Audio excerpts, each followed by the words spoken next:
Hey, true believers, Englentine here, and yes, we know modern comics suck, and I figure, why not? Let's do a comic books were better. I've done for the 40s, 50s, 70s, 80s, 90s. Why not hit the 60s? I thought this would be the easiest decade because, it's the birthplace of the Marvel Universe. Of course it's better. But what do I put in? What do I leave out?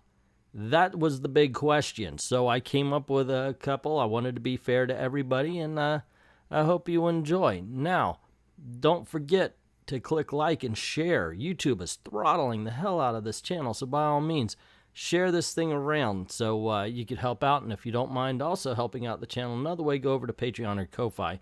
Links are in the description below. And while you're over at Ko-Fi, don't forget to commission your own video. You can do your own comic books were better. Comic books were better when they were independent. Comic books were better when they were Baxter paper. Whatever you want.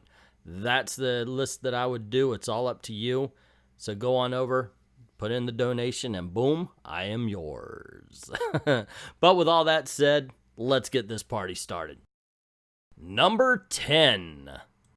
The Galactus Saga, or I've heard people refer to it as the Galactus Trilogy. Either way, it's Fantastic Four, number 48, 49, and number 50. This is, in my opinion, one of the, if not the greatest story of the Silver Age. And it was plotted and drawn by Jack Kirby and dialogued by Stan Lee. I love the fact that they decided, okay, why don't we just make a guy with a godlike powers? And so Jack Kirby draws a dude with a big old G on his chest just to show, hey, he's God. And he's wearing a skirt, too. Just badassery all over the place. And it's the first appearance of Silver Surfer. There's a lot going on here, ladies and gentlemen. This is, if you have not yet read this, if you're a new comic book reader and you really haven't delved into the Silver Age, do yourself a favor and check these 3 issues out. I do not think you will be disappointed. Number 9. So what do you get when you have the United Nations Fund a Superhero Team? You get the Higher United Nations Defense Enforcement Reserves Agents, or Thunder Agents, created by Wally Wood and his scripting partner, Lynn Brown. And it was inspired, I kid you not, from the Man from U.N.C.L.E. That's why it's all in, it's an acronym, and Thunderball, which was popular at the time. That's what they came up with. We need to write a superhero story. And it ended up being a bunch of guys who got these weapons after the warlord destroyed a United Nations lab. They each got weapons to fight the warlord. I swear to God, that's the name of the villain. It is so cheesy, but it's so much fun. The Thunder Agents were Dynamo, No Man, and Mentor. At least that was the first of them. And if you have a chance, you got to search these books. I'm sure you can find the trade paperback somewhere. You will not be disappointed, but you should expect some really good cheese. Number 8. Deadman first appearing in Strange Adventures number 205. His name was Boston Brand. He's a trapeze artist who was killed in a gangland initiation. But because of the good he had done in life, Ramakrishna decided to give him powers to possess the living in order to find his killers.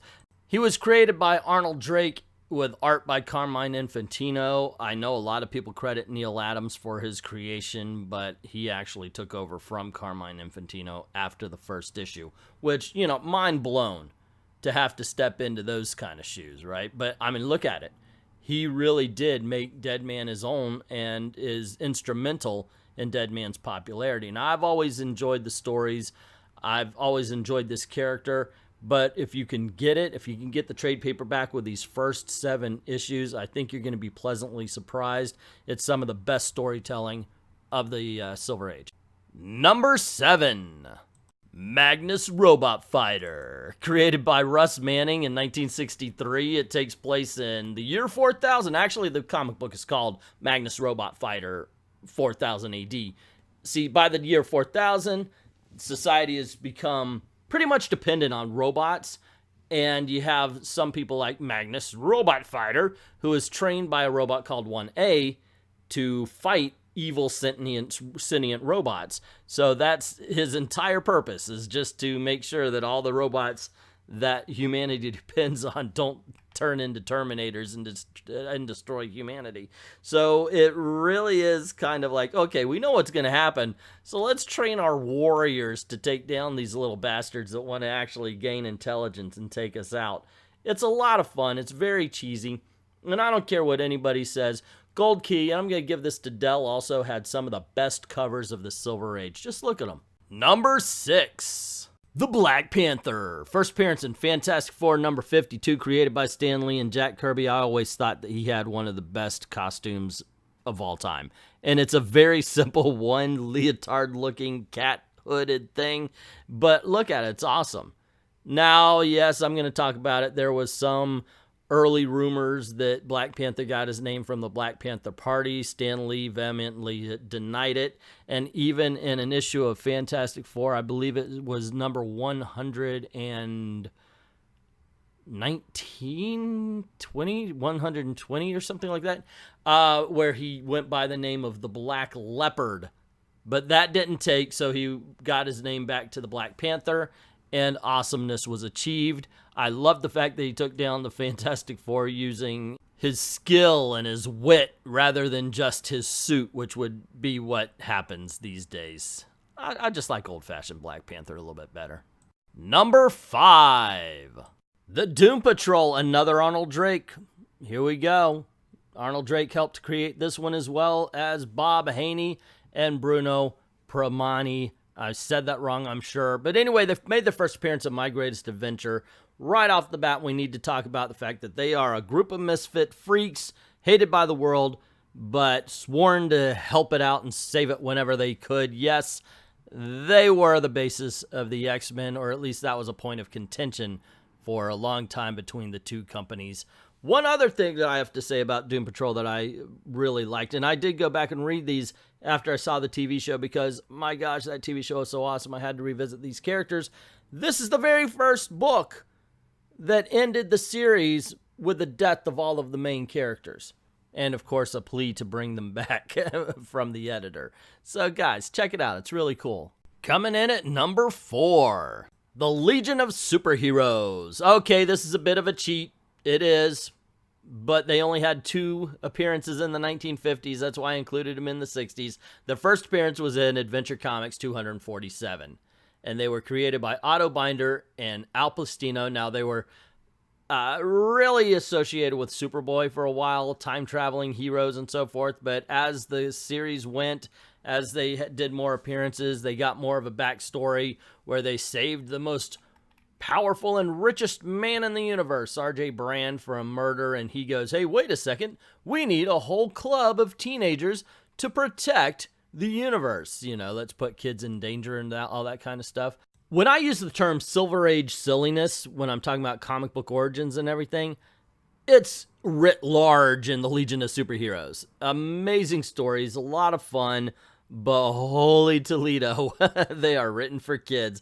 I just love it. I really do. And I've loved every iteration of the Legion of Superheroes. Number 3.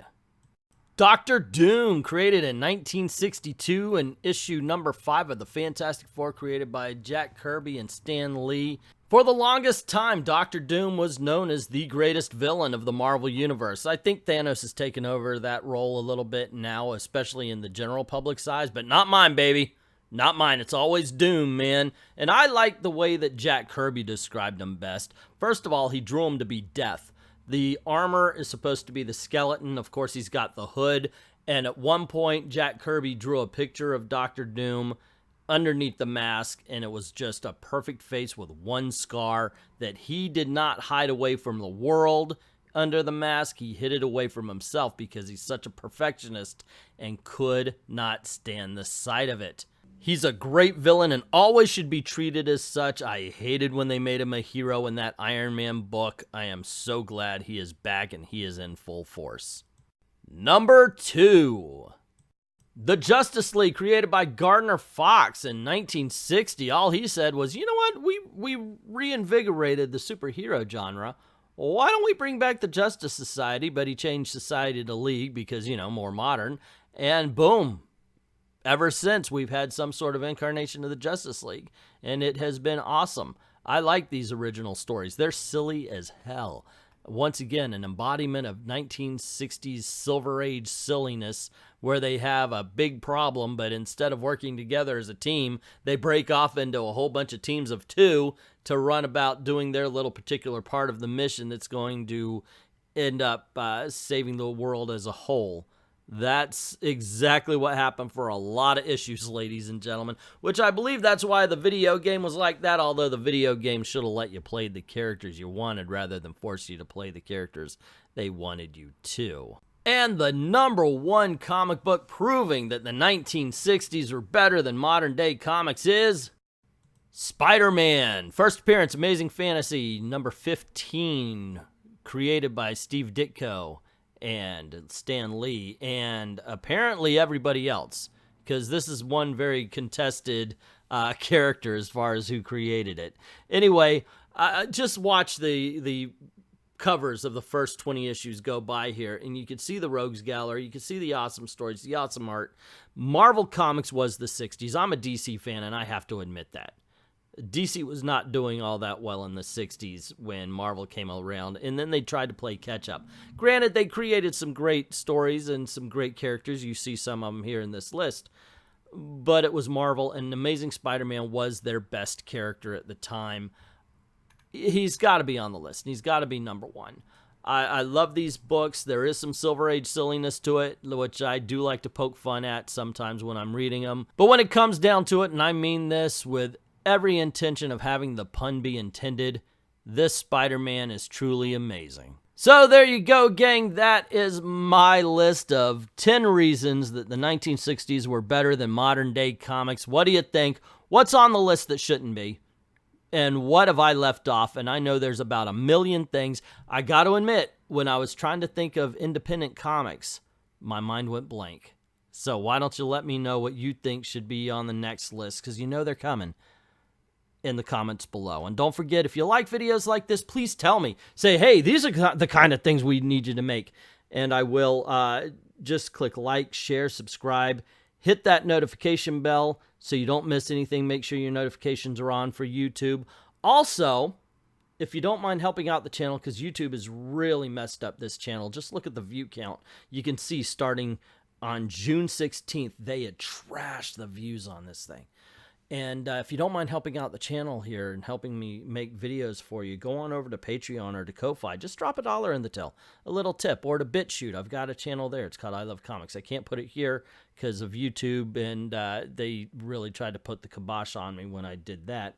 But yeah, you can even go over to Ko-Fi now and commission a video. Say, hey, Englantine, I want you to make this video. You just pick a category. You pick whatever you want there, and you say, hey, you do this character, you do this storyline, do this, and I will do it. And I'm having a lot of fun with the videos that have been commissioned.